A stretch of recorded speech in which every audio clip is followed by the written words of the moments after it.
Hey guys, and welcome back to Crouton Cracker Jacks. Today I'm going to show you how to make easy and delicious French toast. You know, French toast is one of those things, doesn't need to be complicated, doesn't need any fancy ingredients. You know, sometimes it's better just to keep things simple, and French toast is one of those things. So without further ado, let's get this recipe started. All right, first thing, obviously, I'm going to need a batter for my bread. So on a pie plate here, I'm just going to crack in 2 large eggs, and do better than I did and try not to get shells in your eggs. No one likes crunchy bits in their French toast. I'm just going to crack those 2 eggs into a pie plate, and using a fork, I'm just going to break these up a little bit before I add the rest of the ingredients. The reason I'm using a pie plate here is for when I go to coat my bread, it's just easier to do it in a wide, shallow bowl. To my eggs, I'm going to add in 1/4 cup of milk.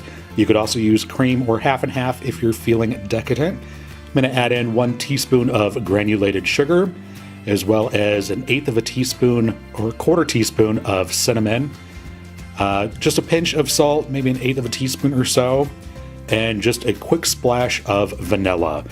Try and use real vanilla extract though. And using a fork, I'm just going to whisk these ingredients together.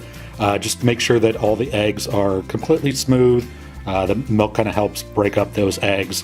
You don't want any globules of egg on your French toast. You want a smooth batter, so just whisk that well. And let me just talk about bread for a minute here. I am using Texas Toast. Texas Toast is just regular sandwich bread, but it is actually cut thicker than regular sandwich bread. It's kind of a dry bread, crummy bread, and these particular slices are about 3/4 of an inch thick.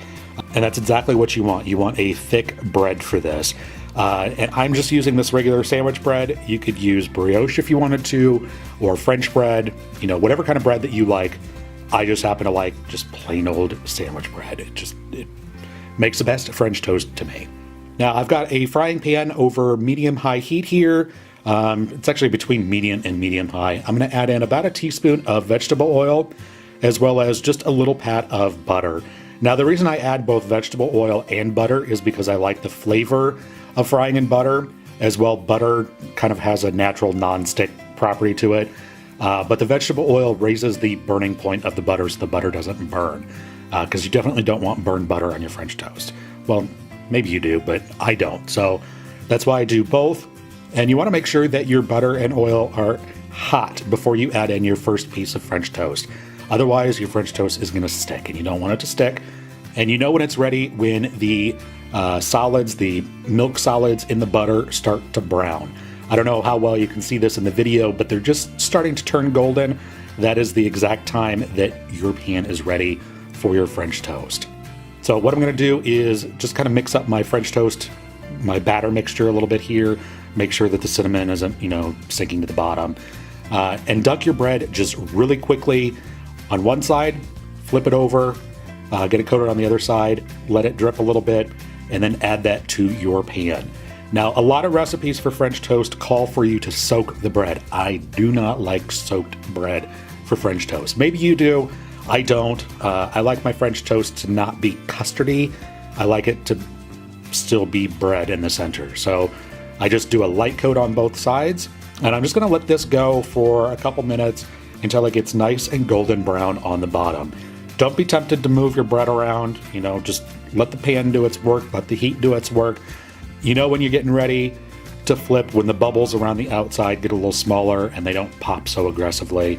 So go ahead and take a peek, make sure that it is nice and golden brown, and then you can go ahead and flip it over and cook it on the other side. Again, just cook it for a minute or two, just until those bubbles around the outside kind of simmer down. And then you can go ahead and remove that off to the plate. Add just a little bit more butter and vegetable oil to your pan between each slice, and continue frying up the rest of your French toast. And this mixture, using 2 eggs, will do, for me personally, 6 pieces of Texas toast, which is just perfect for me and my roommate. So yeah, just go ahead and keep French toasting all of your bread pieces, and then you can go ahead and pour some delicious maple syrup right over top. If you're feeling extra decadent, dust the top with a little bit of powdered sugar if you'd like. You can serve these with fried eggs and bacon on the side, or if you want, just like a little bowl of fresh fruit would be delicious. But yeah, like I said, sometimes it's better just to keep things simple, and French toast is one of those things. So Go ahead and give this recipe a try. If you do and you like it, go ahead and let me know down below in the comments. If you like this video, be sure to give it a thumbs up, subscribe for more deliciousness, and keep up to date on all my latest videos. Thanks so much for watching, and we will see you next time.